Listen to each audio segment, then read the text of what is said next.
दोस्तों,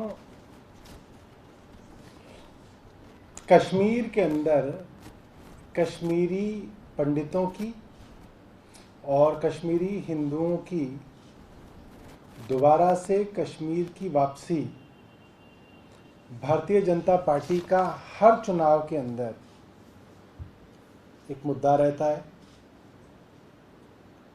और भारतीय जनता पार्टी इसे जोर शोर से उठाती रहती है। इस साल 2022 में कश्मीर में कश्मीरी हिंदुओं, कश्मीरी पंडितों और कश्मीर की सरकार में काम करने वाले लोगों की हत्याएं इस स्तर पर बढ़ गई हैं कि लगभग रोज इस तरीके की खबर अखबार के अंदर आ रही है। लोगों के अंदर इतना डर का माहौल है कि कश्मीर के अंदर कई सालों से रहने वाले लोग, क्योंकि केंद्र सरकार की 2008 की एक पॉलिसी थी जिसके अंदर कश्मीरियों को रिहैबिलिटेट करने के लिए एक प्रोग्राम चलाया गया और करीब 3800 लोगों को वहां पर दोबारा से स्थापित किया गया। 3800। आज हालात ये है कि जिन लोगों को पुरानी सरकार ने वहां पर स्थापित किया था वो लोग भी इतने डरे हुए हैं कि यहां से कश्मीरी पंडित वापस कश्मीर जाएं, ये तो बहुत दूर की बात है, वो तो केंद्र सरकार कर ही नहीं पाई। मगर जो लोग वहां पे पहली सरकारों ने बसाए थे, आज वो लोग भी इतने डरे हुए हैं, इतने दहशत में हैं कि वो लोग भी वहां से पलायन कर रहे हैं। अगर हम सिर्फ इस साल की ही फिगर देखें तो जनवरी 2022 से लेकर अभी तक 18 लोगों को चुन चुनकर आतंकवादियों ने मारा है। अगर सिर्फ मई की फिगर देखें, सिर्फ मई महीने में 7 लोगों की हत्याएं उग्रवादियों ने वहां पर चुन चुन के की हैं। इन हत्याओं का मैं अगर आपको ब्यौरा दूं, 9 मई को शोपियां के अंदर आतंकियों ने फायरिंग करके एक नागरिक को हलाल कर दिया। एक जवान समेत 2 लोग घायल और हुए। 12 मई को पुलवामा में पुलिसकर्मी रियाज अहमद ठाकुर की गोली मारकर हत्या कर दी गई।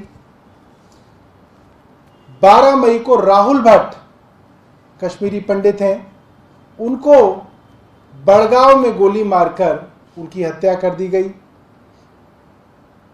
आतंकियों ने उनको उनके ऑफिस में घुसकर मारा, जिसके लिए बहुत जो है कश्मीर के अंदर इसके लिए प्रदर्शन भी हुए। 17 मई को बारामूला में आतंकवादियों ने एक वाइन शॉप पर ग्रेनेड फेंका जिसके अंदर रंजीत सिंह की मृत्यु हो गई, जो बहुत सालों से वहां पे रह रहे थे, और कई लोग इसके अंदर जख्मी हुए। 24 मई को आतंकियों ने एक पुलिसकर्मी पर गोली मारी और उसकी हत्या कर दी। उसमें एक 7 साल की बच्ची भी जख्मी हुई।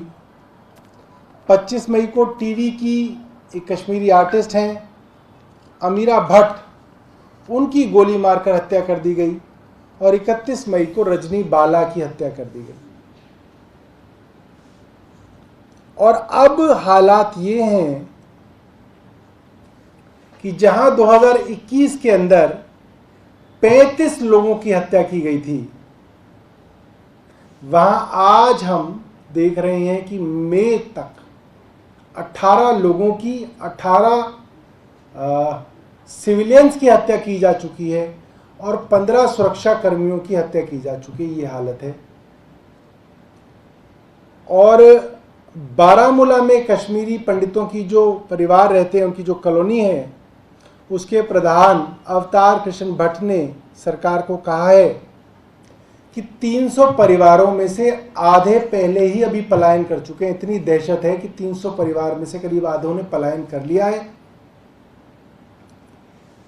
23 मई को वहाँ पे रह रहे कश्मीरी हिंदुओं ने एन मास रेजिग्नेशन की, मतलब सब के सब इस्तीफ़ा देके वापस कश्मीर से वापस आएंगे, उसकी धमकी भी दी थी। आज भी ये स्थिति बनी हुई है कि बड़ी संख्या में कश्मीर के एयरपोर्ट पे पलायन देखा जा सकता है। लोग दहशत में अपना बोरिया बिस्तरा बांधकर, अपना सामान लाद कर अपने बच्चों के साथ कश्मीर से वापस पलायन कर रहे हैं। यानी कि सेंट्रल गवर्नमेंट की कश्मीर को लेके जो इनकी पूरी की पूरी नीति थी वो पूरी तरीके से फेल साबित हो रही है। और हम लोग केंद्र सरकार की इस पॉलिसी का, केंद्र सरकार के इस फेलियर का, केंद्र सरकार की इस नाकामी का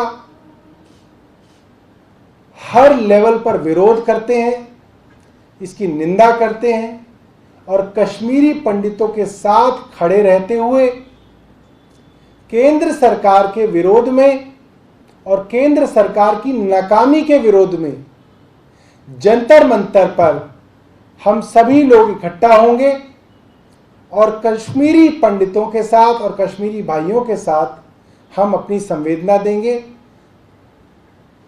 11 जून को जंतर मंतर पर आम आदमी पार्टी ने ये कॉल दी है कि सभी लोग इकट्ठा होके कश्मीरी भाइयों का साथ दें और उनके लिए खड़े हों। धन्यवाद।